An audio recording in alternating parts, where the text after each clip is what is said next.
To discuss all of this, let's bring in Jason Brodsky. He's the policy director for the group United Against Nuclear Iran, joining us in studio. And John Jordan, a former naval intelligence officer. John, let's start with you. As we mentioned, a top Navy general in Iran says that they have taken full control of the Strait of Hormuz.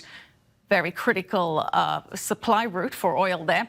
What does it mean that they've taken full control? And do you see this becoming a military confrontation? Control. That is an utterly ridiculous statement on their part.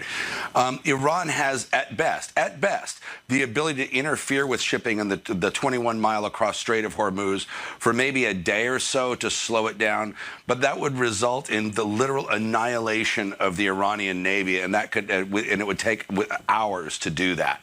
There is no chance that they can actually gain physical control of the Strait of Hormuz, and they know it. Now, they may be saying this because they've got the Iranian regime's got big-time domestic political problems. And their game may be to provoke a confrontation with the United States and employ the time-honored tactic of to stir up nationalistic sentiment with an external enemy to divert attention from their people's attention from their own unhappiness with the Iranian regime and the economy. That's been a time-honored tactic by dictators throughout history, and they may be trying to provoke such an incident just to do that because they're in dire straits at home. Right.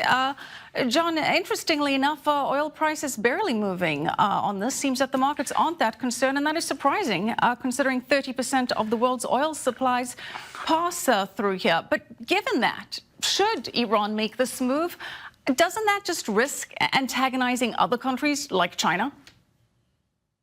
Well, as usual, Michelle, you cut right to the heart of it. The oil markets have spoken on this, and the oil markets are comprised of some very knowledgeable people in the Middle East.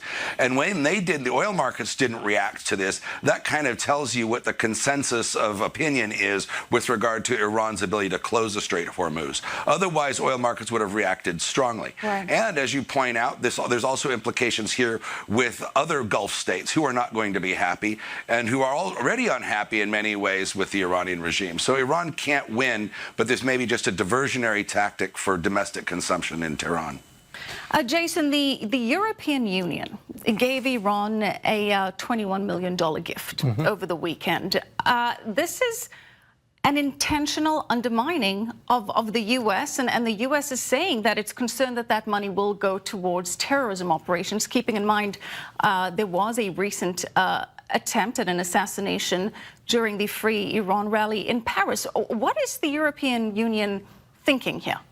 The European Union is desperate to save the deal. They are thinking that by giving money or throwing money at the regime, that it's going to buy them time and space in Tehran to be able to salvage the accord. But it's not just the money is not just being used to fund terrorism. It's also being used to fund corruption. One of the organizations was a tourism organization that's receiving the money, and that same tourism organization that is allegedly promoting Iranian tourist attractions worldwide is at the same time running a racketeering business in the car import business. So European Union is also not doing their due diligence on this front. Well, it's curious, Jason, because we have the EU coming out saying they're concerned about Iran's arbitrary detention of some human rights activists, some environmental activists, and yet this money goes to prop up that oppressive regime in Tehran.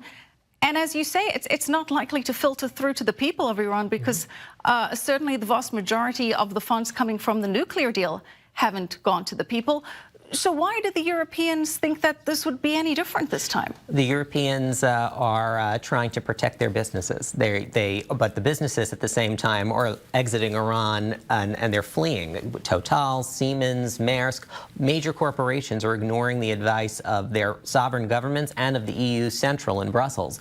The EU might be trying to save it, but the businesses are fleeing. Jason, how seriously should the U.S. take this move to take it to the International Court of Justice? The U.S. should be asserting its sovereign right to defend its national security. Iran is desperately trying to salvage the deal because it was so one-sided in its favor, and it gave them so much sanctions relief in exchange for minimal concessions on the nuclear file. So I think that the U.S. will ultimately prevail. And yeah, we said interestingly as well that the U.S. very concerned about Iran's presence in Syria, and the Iranians and the Syrians have agreed to continue that. All right, we're going to have to leave it there for now. Jason Brodsky, thank you so much. And John Jordan, appreciate it as always.